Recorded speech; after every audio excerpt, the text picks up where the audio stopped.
कहानी की शुरुआत साल 1944 से होती है। उस समय वर्ल्ड वॉर 2 चल रहा होता है, जहां चारों तरफ गोलियों की आवाजें गूंज रही थीं। यहां पर हम पैसिफिक ओशियन में एलिसन नाम के एक अमेरिकी कप्तान को देखते हैं। दरअसल में उसके ग्रुप पर जापानी सैनिकों ने हमला कर दिया था, जिससे एलिसन किसी तरह बचकर एक रबर राफ्ट तक पहुंचता है और कई दिनों तक समुद्र में भटकता रहता है। एलिसन अकेले ही आगे बढ़ रहा होता है। तभी उसे एक आइलैंड नजर आता है। ये देखकर वह जल्दी से अपने राफ्ट से आइलैंड की तरफ बढ़ता है और किनारे तक पहुंचकर राफ्ट को साइड में रखकर मदद की तलाश में इधर उधर देखने लगता है। लेकिन उसे वहां सिर्फ पेड़ पौधे और चट्टानें ही दिखाई देती हैं। तभी उसकी नजर एक चर्च पर पड़ती है। एलिसन जब वहां जाता है तो उसे चर्च के अंदर से निकलती हुई एक कैथोलिक नन दिखाई देती है, जिसका नाम एंजेला है। एंजेला एलिसन को देखकर डर जाती है, पर एलिसन कहता है, डरो मत, मैं अमेरिकन हूं, तुम्हें मुझसे कोई खतरा नहीं है। वो एंजेला से पूछता है, यहाँ कितने लोग रहते हैं? इस पर वो कहती है, मैं यहाँ अकेली रहती हूँ। ये सुनकर एलिसन को यकीन नहीं होता। एंजेला एलिसन को अपने ठिकाने पर ले जाती है और उसे खाना देती है। एलिसन उससे पूछता है, तुम यहाँ अकेली क्यों रह रही हो? एंजेला कहती है, मैं एक पादरी के साथ इस आइलैंड पर आई थी। हमारे कुछ बुजुर्ग पादरी को जापानी सैनिकों से बचाकर निकालना था, लेकिन जब हम यहाँ पर पहुंचे तब तक जापानी पहले से ही आइलैंड पर आ चुके थे और वह उन पादरियों को पकड़कर अपने साथ ले जा चुके थे। जंग का माहौल देखकर हमने तय किया कि कुछ दिनों तक हम यहीं छुपे रहेंगे। लेकिन कुछ दिन के बाद जिस पादरी के साथ मैं आई थी, उसकी तबीयत बिगड़ गई और उनका निधन हो गया। तब से मैं यहाँ पर अकेली रह रही हूँ। मेरे लोगों को लगा कि जापानी सैनिकों ने भी मुझे पकड़ लिया है, इसलिए कोई मुझे बचाने नहीं आया। एलिसन भी उसे अपनी कहानी बताता है। वह कहता है कि मैं मरीन हूँ। हमारे ग्रुप पर जापानी सैनिकों ने हमला कर दिया था और मैं अपनी जान बचाकर किसी तरह यहाँ तक पहुंचा हूं। इसके बाद एलिसन थोड़ी देर आराम करता है। जब वह उठता है तब देखता है कि एंजेला मोमबत्ती जलाकर भगवान से प्रार्थना कर रही है और ईश्वर से मार्गदर्शन मांग रही है। फिर दोनों बाहर खाने की तलाश में निकलते हैं। एलिसन पेड़ पर चढ़कर नारियल और फल तोड़ता है और एंजेला को नीचे देता है। लेकिन एलिसन को प्रोटीन के लिए कुछ और खाने के लिए चाहिए होता है। तभी उसे समुद्र में एक कछुआ दिखाई देता है। ये देखकर वह रस्सी और लकड़ी लेकर राफ्ट में बैठता है। एंजेला भी उसके साथ बैठती है और दोनों कछुए की ओर बढ़ते हैं। पर एलिसन के लिए कछुए को पकड़ना इतना आसान नहीं होता। वह इस कोशिश में समुद्र में गिर जाता है, मगर एंजेला की मदद से वह कछुए को पकड़कर दोबारा राफ्ट में आ जाता है। इसके बाद एलिसन आइलैंड में लौटकर कछुए को पकाता है और खाता है। वो एंजेला से कहता है, इस आइलैंड में हमारे पास सब कुछ है। अगर कोई हमें बचाने ना भी आए तब भी हम जिंदा रह सकते हैं। एंजेला उससे पूछती है, तुम्हारे घर में कौन कौन है? एलिसन कहता है, मैं अनाथ हूँ। मैं 14 साल तक अनाथ आश्रम में रहा हूँ। पढ़ाई पूरी करने के बाद मैंने आर्मी ज्वाइन करने का फैसला किया, क्योंकि मैं अपने देश के लिए कुछ करना चाहता था। एंजेला भी उसे बताती है, मैं भी अनाथ हूँ। मुझे ईश्वर पर बहुत ज्यादा भरोसा है, इसलिए मैंने नन बनने का फैसला किया। इससे मुझे बहुत खुशी मिलती है और मैं लोगों को सही राह दिखाना चाहती हूँ। एलिसन और एंजेला एक दूसरे से काफी अलग होते हैं। एंजेला बहुत ही शांत स्वभाव की होती है। वह भगवान पर बहुत भरोसा करती है और नियमित रूप से प्रार्थना करती है, जबकि एलिसन भगवान पर इतना विश्वास नहीं करता और थोड़ा सख्त मिजाज का होता है। अगले दिन एलिसन और एंजेला को आसमान में जापानी लड़ाकू विमान दिखाई देता है। ये देखकर एलिसन एंजेला को लेकर छुप जाता है, क्योंकि अगर उन्हें देख लिया गया तो दोनों की जान जा सकती थी। एलिसन एंजेला से कहता है, हमें कुछ दिनों तक छुप कर रहना चाहिए। मैंने एक गुफा देखी है, वहां पर रहना ठीक रहेगा। एंजेला को भी यह सही लगता है, इसलिए वह एलिसन के साथ गुफा में चली जाती है और दोनों पूरा दिन वहीं रहते हैं। अगली सुबह उन्हें बम की तेज आवाज सुनाई देती है। एलिसन गुफा से बाहर झांक कर देखता है तो उसे दिखता है कि जापानी विमान आइलैंड पर भयंकर बमबारी कर रहा है। यह देखकर एंजेला बहुत डर जाती है और प्रार्थना करने लगती है। एलिसन उसे हिम्मत देता है और शांत करता है। कुछ देर बाद जब विमान वहां से चले जाते हैं तब दोनों गुफा से बाहर आते हैं। वो देखते हैं कि चारों ओर तबाही का मंजर है। उनका घर और चर्च भी पूरी तरह से नष्ट हो चुका होता है। तभी जापानी सैनिकों की एक टुकड़ी मौसम विज्ञान शिविर स्थापित करने के लिए आइलैंड पर आती है और जिस राफ्ट से एलिसन यहाँ आया था उसे भी नष्ट कर देते हैं। उन्हें देखकर एलिसन और एंजेला फिर से गुफा में छुपने को मजबूर हो जाते हैं। उनके आसपास जापानी सैनिक घूम रहे होते हैं। ये देखकर एलिसन सतर्क हो जाता है और एंजेला को एक और जाने को कहकर चाकू लेकर खड़ा हो जाता है। लेकिन वह सैनिक गुफा के अंदर नहीं आते और वहां से चले जाते हैं। यहाँ एंजेला एलिसन से कहती है कि मैं खुद को जापानी सैनिकों के हवाले कर देती हूँ। मुझे उम्मीद है कि मेरे जैसे नन को वो कुछ नहीं करेंगे। इससे तुम्हें मौका मिलेगा यहाँ से भागने का। वो ये भी कहती है कि हमारे पास खाने के लिए कुछ भी नहीं बचा है। लेकिन एलिसन उसकी बात नहीं मानता और कहता है कि हम यह रिस्क नहीं ले सकते, वो तुम्हारे साथ कुछ भी कर सकते हैं, हमें यहीं छुपे रहना होगा। शाम को एलिसन गुफा से बाहर आता है। वह देखता है कि जापानी सैनिकों ने कई कैंप बना लिए हैं।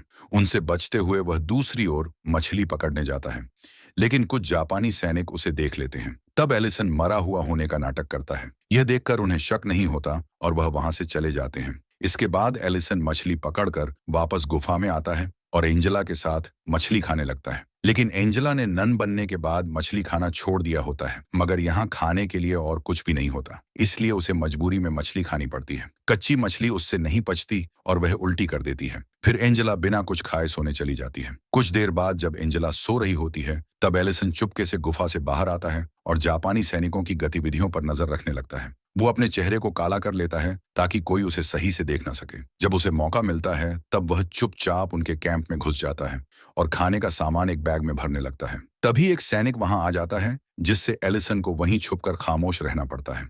उसे वहां से भागने का मौका नहीं मिलता और स्थिति बहुत खतरनाक हो जाती है, जिससे उसे पूरी रात वहीं रहना पड़ता है। अगली सुबह जब सभी जापानी सैनिक कैंप के बाहर ट्रेनिंग में व्यस्त होते हैं, तब एलिसन धीरे धीरे बैग लेकर बिना देखे बाहर निकलता है और एक जगह जाकर छुप जाता है। उधर एंजेला जब उठती है तो गुफा में एलिसन को नहीं पाती। ये देखकर वह घबरा जाती है और उसे लगता है कि शायद एलिसन मारा गया, जिससे वह रोने लगती है। वहीं एलिसन जापानी सैनिकों से बचते हुए गुफा में वापस लौट आता है। उसे सही सलामत देखकर एंजेला बहुत खुश होती है। एलिसन उसे बताता है कि मैं खाने के लिए कैंप में गया था, लेकिन एंजेला उस पर गुस्सा हो जाती है। वह कहती है, तुम मुझे बिना बताए चले गए, जिससे मैं बहुत डर गई थी। तब एलिसन कहता है, अगली बार से मैं ऐसा नहीं करूंगा। अगले दिन एलिसन एंजेला को एक फूल और एक कंघी गिफ्ट करता है, जिसे देखकर एंजेला खुश हो जाती है। वो एंजेला से पूछता है, क्या तुम अपनी नन जैसी जिंदगी छोड़कर नॉर्मल लाइफ नहीं जीना चाहती? इस पर एंजेला बताती है कि उसने अभी तक अपनी अंतिम प्रतिज्ञा नहीं ली है और नन बनने के लिए 5 साल का समय दिया जाता है, ताकि कोई भी सही निर्णय ले सके, और वह अभी भी उस फैसले पर पूरी तरह अडिग नहीं है। दरअसल एलिसन को एंजेला पसंद आने लगी है, इसलिए वह नहीं चाहता कि वह पूरी तरह से नन बन जाए। तभी उन्हें बाहर से आवाजें सुनाई देती हैं और वह देखते हैं कि जापानी सैनिक द्वीप छोड़कर जा रहे हैं, जिससे दोनों को बहुत खुशी होती है। जापानी कैंप में छोड़े गए सामान से अब उन्हें खाने पीने की दिक्कत नहीं रह जाती। इसके बाद एलिसन एंजेला को बताता है कि वह बचपन से बहुत अकेला रहा है। उसने कई मुश्किलें झेली हैं, लेकिन अब वो उसके साथ खुश रहना चाहता है और कहता है कि मैं तुमसे प्यार करने लगा हूँ, इसलिए मैं चाहता हूँ कि तुम अपना नन बनने का इरादा बदल लो और युद्ध खत्म होने के बाद मुझसे शादी कर लो। यह सुनकर एंजेला चौंक जाती है और कहती है कि उसने खुद को ईश्वर को समर्पित किया है और वह अपने ईश्वर को धोखा देकर किसी और के साथ नहीं रह सकती। यह सुनकर एलिसन को बहुत दुख होता है, पर वो उससे कहता है, अगर तुम्हें मेरी बातों से ठेस पहुंची हो तो तुम मुझे माफ करना। रात को दोनों खाना खाने के बाद बैठे होते हैं। तभी एलिसन को जापानी शराब की बोतल मिलती है और वह ज्यादा पी लेता है। नशे में वह एंजेला की प्रतिज्ञाओं को व्यर्थ बताने लगता है और कहता है कि वह एडमम और ईव की तरह इस द्वीप पर फंसे हुए हैं, जिसे सुनकर एंजेला दुखी होकर बारिश में जंगल की ओर भाग जाती है और ठंड में वहीं सो जाती है। एलिसन उसे ढूंढता है लेकिन ढूंढ नहीं पाता। अगली सुबह वह बेहोश हालत में उसे पाता है। एलिसन एंजेला को गोद में उठाकर कैंप की ओर ले जाता है। तभी वह देखता है कि जापानी सैनिक लौट आए हैं, इसलिए वह एंजेला को लेकर गुफा में चला जाता है, जहां उसकी हालत और बिगड़ जाती है। फिर एलिसन अपनी जान जोखिम में डालकर जापानी कैंप में घुसकर कंबल और दवाइयां चुराता है, लेकिन एक सैनिक उसे देख लेता है, जिससे बचने के लिए एलिसन उसे चाकू मार देता है और लाश छुपा देता है। वापस आकर वो जल्दी से एंजेला के गीले कपड़े बदलता है और उसे दवा देता है और पहली बार खुद प्रार्थना करता है। अगली सुबह जब एंजेला होश में आती है तो पूछती है कि उसके कपड़े किसने बदले। तब एलिसन बताता है कि उसकी हालत देखकर उसने बदले थे। वो फिर माफी मांगता है और कहता है कि कल उसने जो कुछ भी कहा वो नशे में कहा था। एंजेला उसे माफ कर देती है। तभी उन्हें बाहर बम की आवाज सुनाई देती है। एलिसन बाहर जाकर देखता है तो उसे पता चलता है कि आइलैंड में जापानी सैनिकों ने फिर से बमबारी की है, क्योंकि उनके एक सैनिक को एलिसन ने मार दिया है। यह बात उन्हें पता चल गई है, इसलिए वो लोग एलिसन को मारने के लिए चारों तरफ ढूंढ रहे हैं। एलिसन जब एंजेला को बताता है कि जब वह चादर लेने गया था तब एक सैनिक ने उसे देख लिया था, तो उसे आत्मरक्षा में मारना पड़ा। यह सुनकर एंजेला को बहुत दुख होता है और वह भगवान से माफी मांगती है। इसी बीच कुछ जापानी सैनिक खोजते हुए गुफा के पास आ जाते हैं। उनमें से एक कहता है, अगर कोई अंदर है तो बाहर आ जाओ, नहीं तो हम गुफा में ग्रेनेड फेंक देंगे। अब एलिसन और एंजेला के पास दो ही ऑप्शन होते हैं, या तो वह सरेंडर कर दें या फिर ग्रेनेड से मर जाएं। दोनों बहुत ज्यादा डर जाते हैं। एंजेला प्रार्थना करने लगती है। उन्हें लगता है कि अब उनकी मौत निश्चित है। तभी बाहर जोरदार बमबारी होती है और वहां मौजूद जापानी सैनिक जोर जोर से चिल्लाने लगते हैं। इससे एलिसन समझ जाता है कि अमेरिकी सेना ने आइलैंड पर बमबारी शुरू कर दी है। एलिसन और एंजेला गुफा से बाहर आकर देखते हैं कि अमेरिकी सेना के विमान जापानी सैनिकों पर बमबारी कर रहे हैं। यह देखकर दोनों खुश हो जाते हैं। एलिसन कहता है कि अमेरिकी सैनिकों को लैंडिंग आसान नहीं होगी, क्योंकि जापानी सोल्जर 4 तोप अपने साथ लेकर आए थे और उनको आइलैंड पर अच्छी तरह बिछा दिया गया है। इसलिए मुझे इन तोपों को निष्क्रिय करना होगा। एलिसन एंजेला से कहता है कि ईश्वर भी यही चाहते हैं कि मैं अमेरिकी सैनिकों की मदद करूं। एंजेला उसे जाने की अनुमति दे देती है। एलिसन गुफा से बाहर निकलता है और देखता है कि ज्यादातर जापानी सैनिक मारे जा चुके हैं। वह खुद को बमों से बचाते हुए दौड़ता है और एक एक करके तोपों को निष्क्रिय करने लगता है।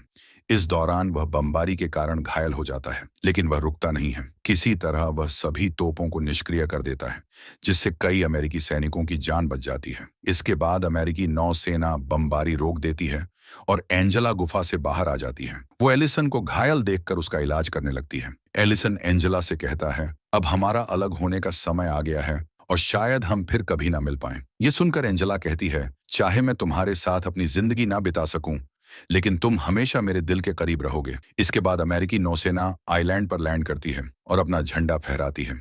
जब नौसेना का कप्तान एलिसन को जिंदा देखता है तो वह चौंक जाता है, क्योंकि उन्हें लगा था कि वह मारा गया है। वह लोग एलिसन को स्ट्रेचर पर लेटाकर ले जाने लगते हैं और उसके पीछे एंजेला भी चलती है। एलिसन ने कभी भी एंजेला पर अपने प्यार का दबाव नहीं डाला और उसके नन बनने के फैसले की पूरी इज्जत की। वहीं एंजेला भी एलिसन को समझती है और इसी के साथ फिल्म समाप्त होती है।